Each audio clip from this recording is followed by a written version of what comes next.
கடுகு போட்டுக்கலாம்.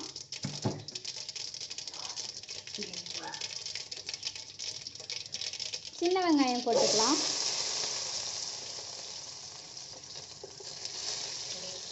கருவேப்பிலை போட்டுக்கலாம்.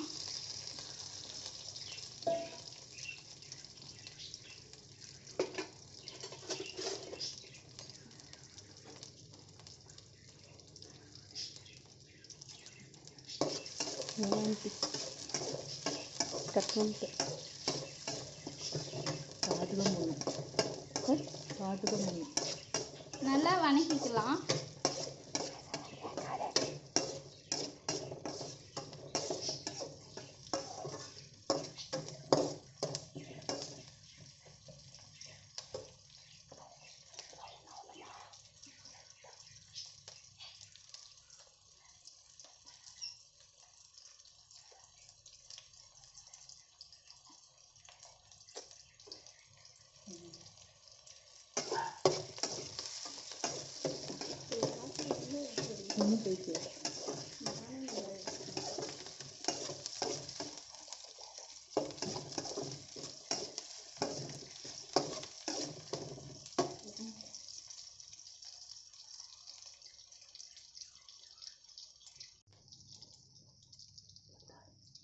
கத்திரிக்காய் போட்டுக்கலாம்.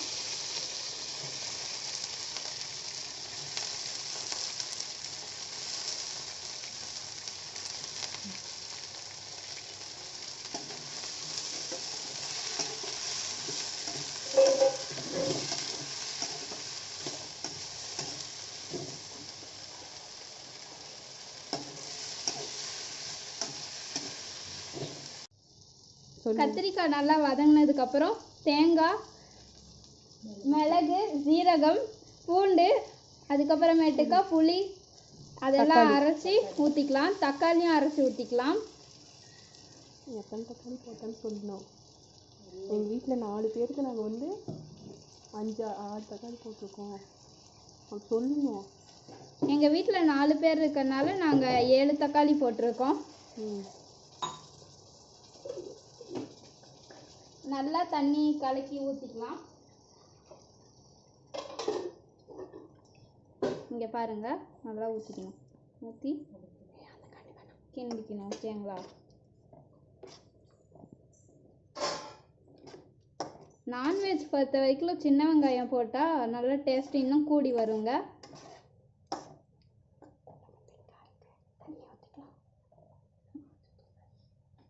மஞ்சத்தூள் 1 டீஸ்பூன், மிளகாத்தூள் 2 டீஸ்பூன்,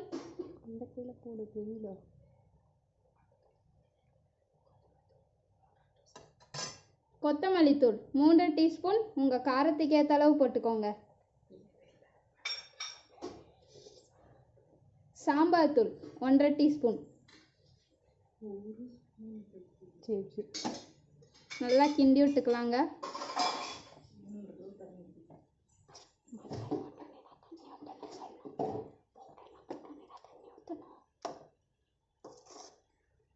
மசாலாம் போட்டதுக்கப்புறம் தண்ணி ஊற்றிக்கலாங்க.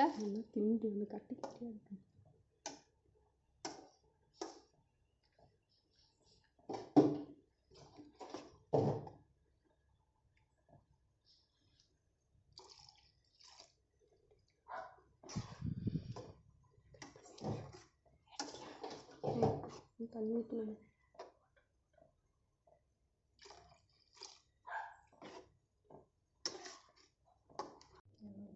ஒரு கடாய் வச்சுக்கலாம்.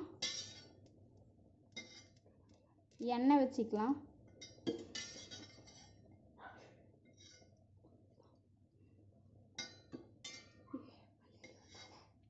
மூணு டீஸ்பூன் ஊற்றிக்கலாம்.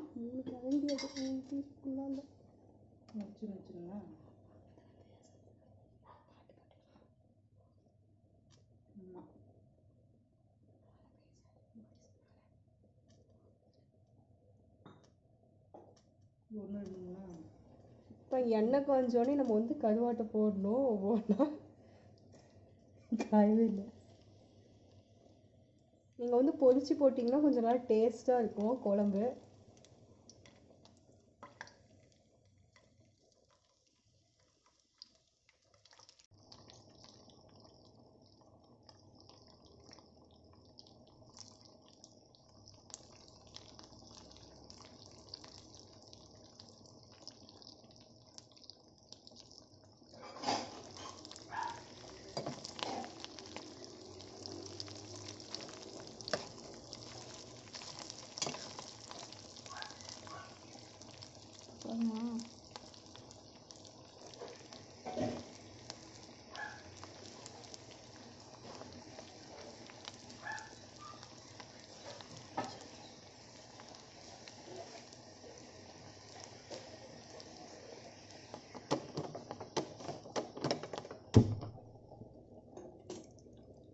வீடியோ இது எடுத்து அடுப்பு பற்ற வைக்கத்தானே எடுத்துட்டாள் ஆட்டிங்க 3 வாட்டி தொடர்ந்து 50+ எடுத்திருக்காரு.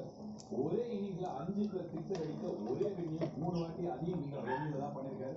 ஸோ பெங்களூரு இந்த பாக்கியம் ஒரு இடம் நேற்று இந்து தோனி அவர் ராஜா ஊர் வருது ஆக்சுவலா செம இருக்கலாம். பார்த்தா தோனி அந்த பேட்டர் விக்கெட் போன செம விக்கெட் மச்சான்.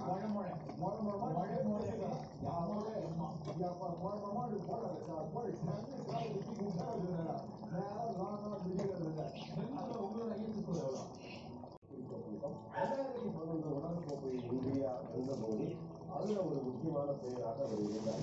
அதுக்கப்புறம் ஐபிஎல் பொறுத்த வரைக்கும் 2013 ஆர்சிபிக்கு ஒரு கேப்டனாக 2013 2014 வரைக்கும் விராட் கோலி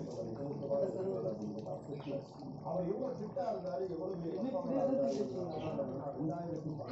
ஐபிஎல் சீசனுக்குள்ள அதுல வந்து 973 ரன்ஸ் தான் இன்னைக்கு வரைக்கும் ரெக்கார்டு. அந்த ரெக்கார்டை யாராலும் இதுவரைக்கும் எந்த சீசன்ல பீட் பண்ண முடியல.